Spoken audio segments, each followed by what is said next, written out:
É falar sobre o setor defensivo. Dois jogadores que vêm se destacando, Carlos Cuesta, 26 anos, e Robert Renan, 21 anos, sabendo que esses jogadores, né, seleção da Colômbia, o Robert já andou na seleção de base. A leitura de jogo desses dois jogadores, queria que você falasse sobre isso, porque realmente hoje eu vi um jogador, já venho vendo esses jogadores já, sabe, no padrão alto. E sobre o Verratti. O Verratti hoje saiu, ele jogou taticamente, isso eu queria que você falasse sobre a posição, sobre o jogo tático dele hoje, que foi muito importante, e a torcida apoiando o Verratti na saída do jogo. Obrigado, professor. Eu vou começar pelo final. Acho que o Verratti é o nosso capitão, nosso artilheiro, e tem uma conexão muito sólida com a torcida. Ele foi muito importante aqui desde quando ele chegou e continua sendo. E aí eu entro no jogo de hoje. Ele é sempre muito importante. Às vezes o reconhecimento, quando o resultado não vem, a gente quer arrumar um culpado, eles acham que o culpado é errado. Mas o Verratti é um jogador muito importante na parte tática, para mim, desde que eu cheguei aqui. Ele cumpre as funções sem a bola com muita precisão, não tem preguiça para fazer, tem saúde para fazer, embora dos seus 30 e alto anos. E ele de fato foi muito importante hoje. Muito importante na disputa da bola longa, foi disputa na marcação, na recomposição do time, estava sempre disposto a ajudar em todos os instantes. Ele foi muito importante. A outra pergunta que era. Então, com esse daí o Robert, eu acho que isso vale a pena a gente aproveitar a outra pergunta para dar uma retomada, que existia uma pressa muito louca aí por contratação na janela.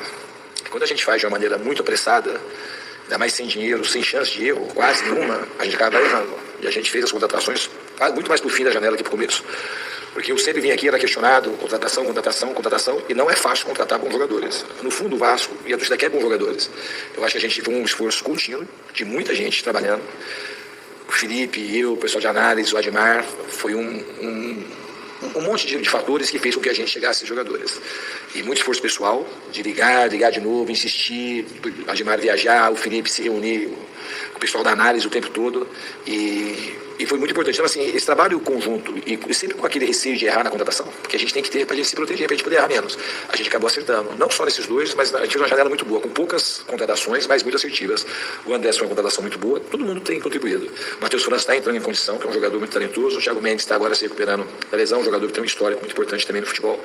E a gente espera que ele fique em forma o mais rápido possível. Então, eu acho que as contratações, elas foram muito bem feitas e com muito cuidado, e um trabalho conjunto de muita gente. Diniz, o Rodrigo Caetano, com outras pessoas da comissão técnica, eles estiveram aqui vendo o jogo do Cruzeiro e do Vasco.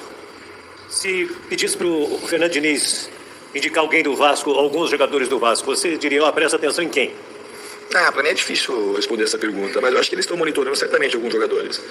Eu acho que o Vasco tem jogado no Campeonato Brasileiro, os últimos jogos a gente tem pontuado bem, mas jogado bem a gente tem jogado praticamente todos os jogos desde que eu cheguei aqui. E tem muitos jogadores evoluindo, e a gente certamente tem alguns jogadores no radar da seleção brasileira, porque é muito nítido que os jogadores aprendendo a jogar jogos mais competitivos, jogos grandes, e jogar bem, e jogadores têm sido decisivos, tanto na parte da frente, hoje na parte de trás também. O Robert Renan, por exemplo, é um jogador que tem 21 anos. Talvez seja um dos maiores zagueiros construtores com mais qualidade no mundo, né, no Brasil. Eu desconheço um jogador canhoto com a idade dele que constrói como ele constrói no mundo inteiro, em qualquer liga. E um jogador que você vê que veio aí no Inter por conta super jovem, por conta de uma falha, num pênalti, saiu daqui e nem queria voltar. Foi um dos jogadores que teve uma insistência muito grande para ele perceber que o melhor para ele era voltar para o Vasco. Ele ainda, além de tudo, é vascaíno, e ele está reconstruindo uma carreira, e eu tenho muita convicção que o Robert Renan é um jogador que, se não for agora, daqui a pouco ele vai retornar à seleção, porque ele já foi um jogador de seleção, ele tem 21 anos só. Então, um jogador com 21 anos que subiu com 17 anos no Corinthians, que é muito difícil. Você lançar jogador de trás, na zaga, mas é infinitamente mais difícil que lançar atacante. Então, esse jogador é um jogador especial, para ficar só nele, tá? Boa noite, Diniz. Sérgio Quinte, canal Atenção Vascaíno dos Mais. Você costuma falar que só indicam os erros quando o Vasco tenta sair jogando e não dá certo. Hoje o Vasco trocou 13 passes antes de fazer o primeiro gol, trabalhando a bola desde a defesa. E me chamou muita atenção a participação do Puma no gol, em que ele, pelo lado esquerdo, com a perna direita, ele fez a inversão do jogo. Você fazia muito isso no Fluminense, em times que você costuma passar. Inverter rápido, né? Um lado muito povoado, você inverte muito rápido para poder achar espaço, como saiu o gol hoje. Queria que você falasse um pouquinho da importância do Puma nesse tipo de jogada especificamente, e quando o Piton retornar, a tendência, por ser o jogador da posição canhoto, que ele volte gradativamente, mas assuma, ou o Puma, mesmo com o Piton, tem chance de ser mantido como titular? Obrigado.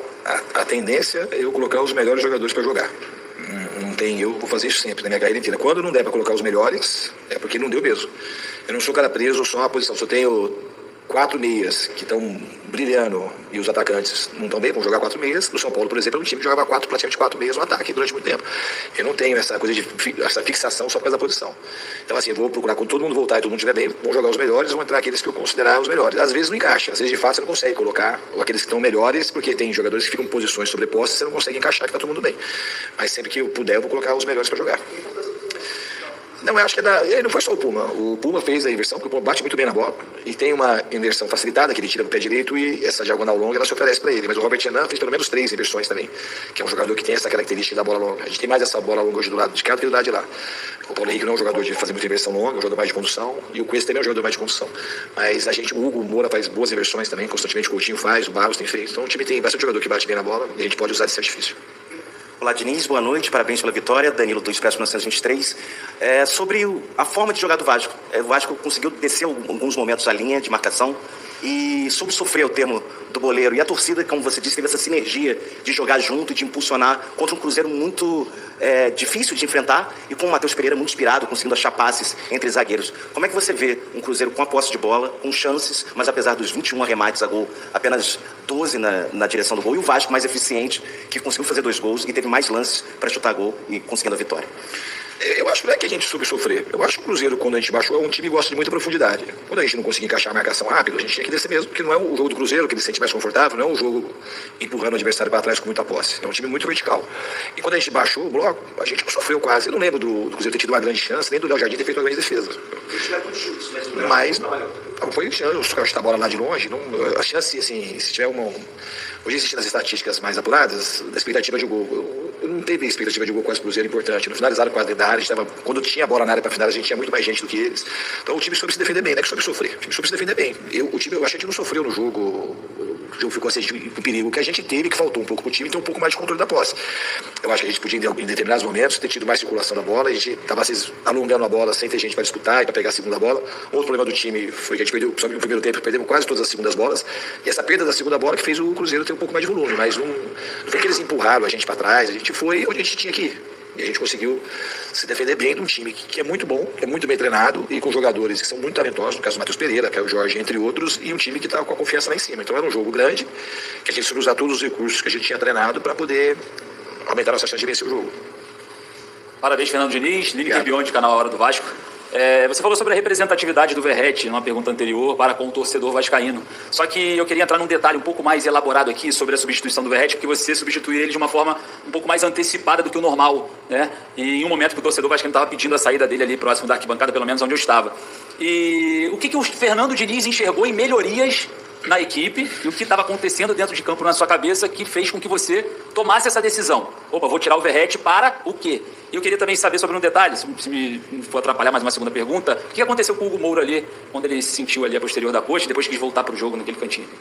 O que aconteceu e em que sentido? Vocês conversaram? Eu falei para ele voltar. Falei para ele voltar, só isso. Tava com tanto é que ele voltou. Assim, É assim, né? É assim, tomara que a gente continue rindo no dia que perder. A gente não cria aquela polêmica, foi estourado, foi mal educado, tá vendo?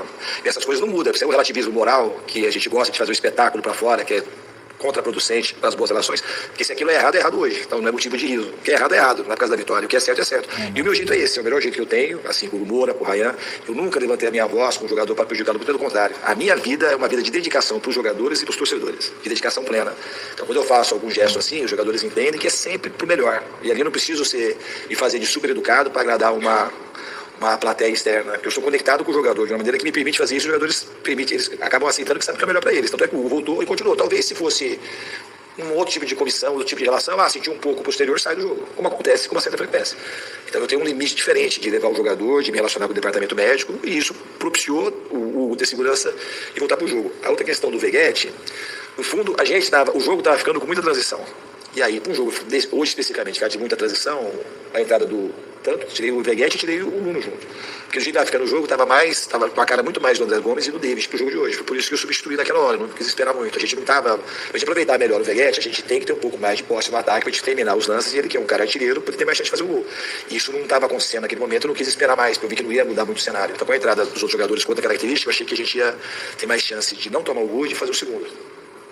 Opa, Diniz, boa noite. Davi Ferreira aqui do Jornal Globo, parabéns pela vitória. Queria te pedir um diagnóstico, cara, desse momento do Vasco, assim, mais de um mês agora invicto, o time tá brigando com vários times do G6 e competindo e pontuando, né, Flamengo, Bahia, agora o Cruzeiro, também teve a classificação contra o Botafogo na Copa do Brasil, tudo isso nesse período, né?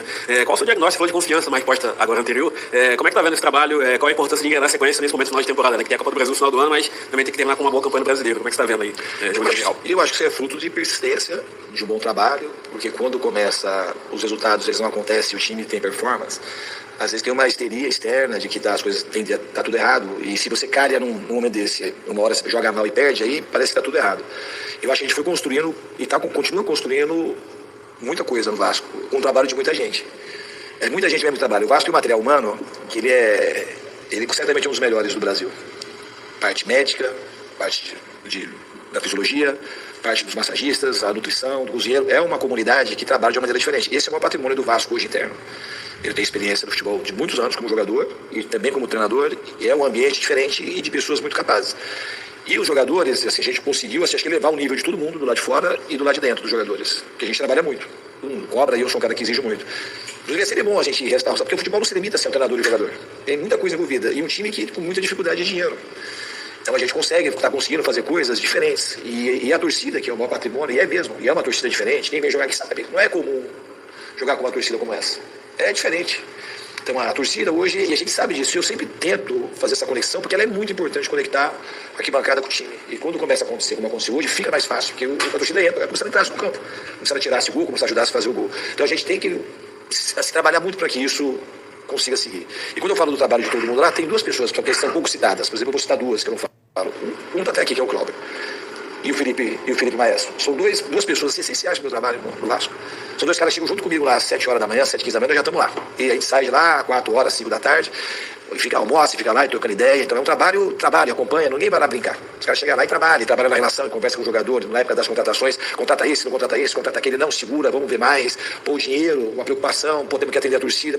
Então é um trabalho de muita gente. Então por que está dando certo? Porque muita gente tem trabalhado de maneira consistente, sem afrouxar, e nos momentos de maior pressão, todo mundo ainda vai junto, mais conectado. Obviamente que a maior parcela de responsabilidade são dos jogadores, que nos momentos que as coisas ficaram um pouquinho com mais pressão, os jogadores souberam se juntar. Porque na hora que tem pressão externa, ou você afrouxa, ou você não fica igual. Ou você pega e fica mais junto. E esse time foi aprendendo e está aprendendo a ficar cada vez mais conectado. Diniz, Maurício Luiz do Lance aqui. Queria que você comentasse um pouco mais sobre essa transição da defesa para o ataque do Vasco em 2 pontos. Primeiro, a importância do Coutinho nisso. A gente viu que em alguns momentos que o time estava tendo um pouco de dificuldade de sair de trás, a bola chegava no Coutinho, às vezes ele dava aquele toque diferente, aquele drible, às vezes era parado com falta, às vezes conseguia sair. E desabocava um pouco o Vasco, então a importância do Coutinho nesse aspecto do jogo. E também o time já, desde o primeiro tempo, já vinha trabalhando nessas saídas, mas no segundo, principalmente depois das primeiras alterações, né, a entrada do Andrés e saída do Verratti, enfim, e do David, também a entrada do David, o time melhorou nesse aspecto e começou a ser mais efetivo. Queria que você avaliasse a importância do Coutinho e também a efetividade dessas mudanças. Obrigado.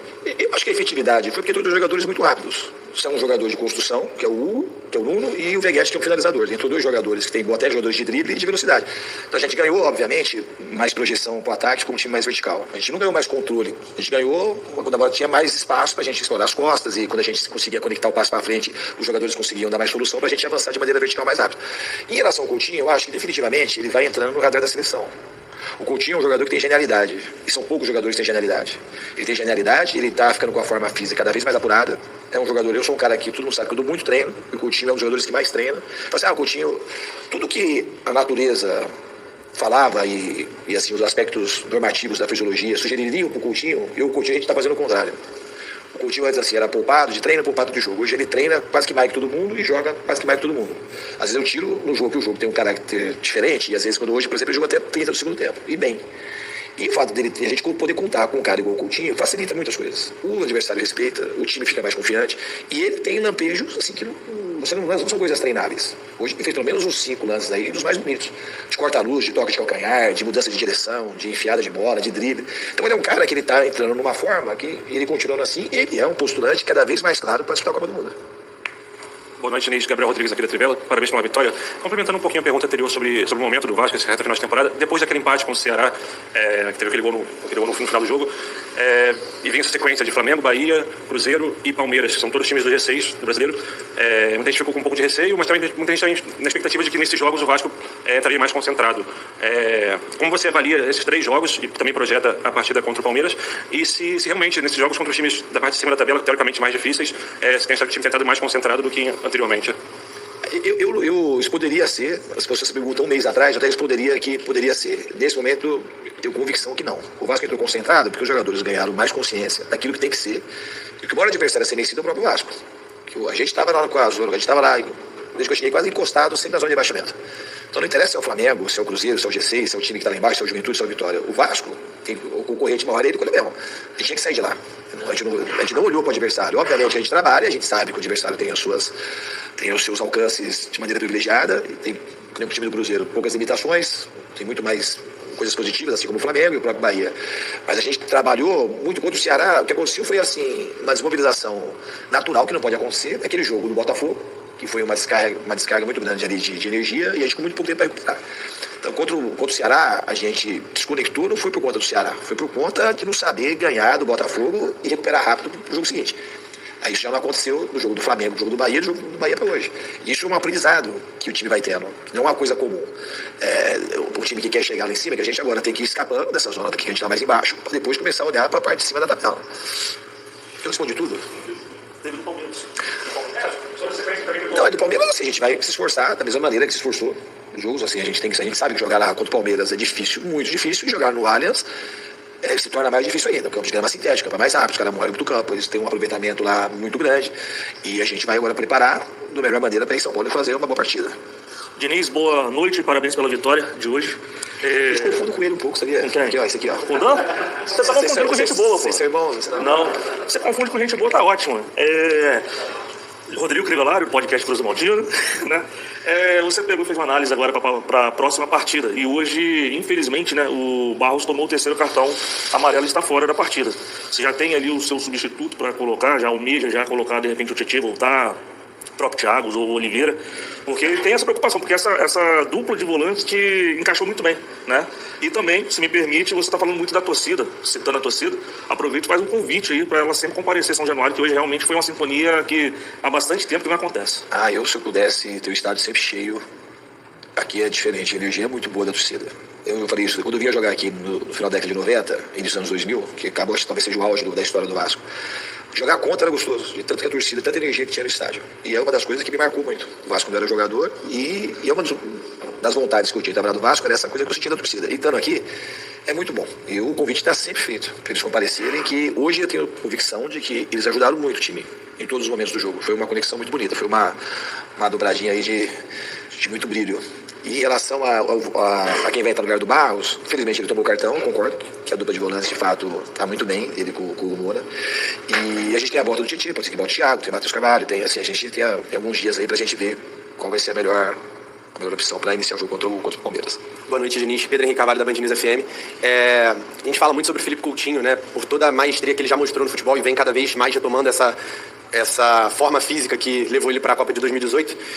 Mas tem outro nome que também tem sido falado direto, que é o Paulo Henrique, né? E hoje ele deu uma assistência e fez um gol. Queria que você, como um técnico que já esteve à frente da seleção brasileira, enxerga as características e acha que esse jogador tem todas as valências possíveis para alcançar esse lugar. E se o fato de você já ter conhecido o material humano do Cruzeiro no ano passado te deu alguma vantagem no sentido de preparar o time para o jogo de hoje? E se você me permite também, queria te pedir desculpa. Não é uma pergunta.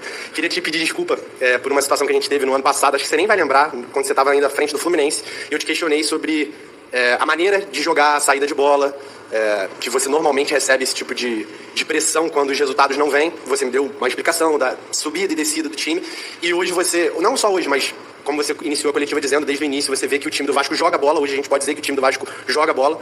Só para me desculpar, a gente sabe que errar acontece, mas também reconhecer e pedir desculpa faz parte. Obrigado. Não, obrigado. De fato, eu não lembro que esse tipo de crítica eu já escutei tantas vezes na minha carreira que eu não lembro. Vamos lá, o do Paulo Henrique. O Paulo Henrique é um jogador, ele é um postulante claríssimo para ir para a Copa do Mundo. porque a gente tem uma carência na lateral. Não chegou depois que saíram Daniel Alves e Marcelo, praticamente ninguém se firmou. A gente teve Jorginho e Branco, depois tivemos Cafu e Roberto Carlos, depois tivemos Daniel Alves e Marcelo durante muito tempo.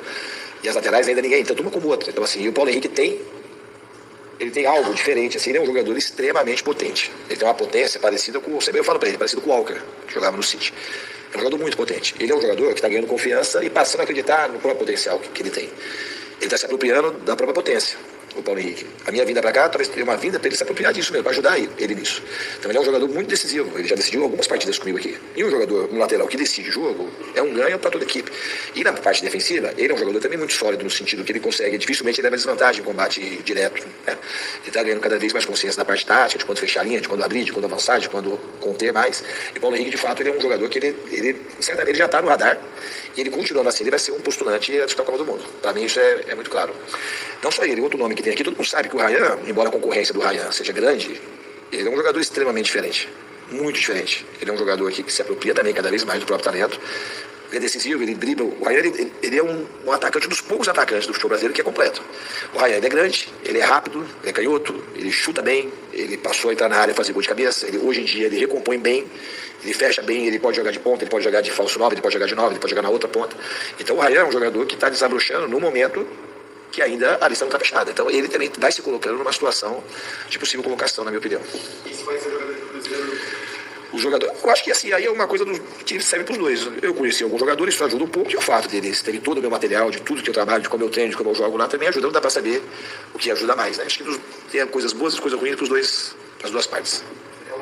Diniz Tébaro, do Grupo Globo, boa noite. Eu tenho só uma dúvida para concluir a coletiva. Você pode explicar para a gente como é que está a situação do Lucas Piton? Se tem alguma expectativa para que ele retorne, já está participando de treino, enfim, pode explicar para a gente, por favor? Obrigado. O Piton ainda, ele teve uma lesão que a gente, a princípio, achou que não ia ser muito grave. Não é grave, mas achou que ia demorar menos tempo, mas acabou levando um pouco mais de tempo. Ele vai começar ainda o processo de transição. Então, o Piton, para quarta-feira, ele não tem condição e provavelmente para o fim de semana, não, acho que o Piton ele vai estar apto a voltar, provavelmente depois da data FIFA. Obrigado, Fernando Diniz, obrigado a todos. Os vascaínos. Ai, Guilherme, toque.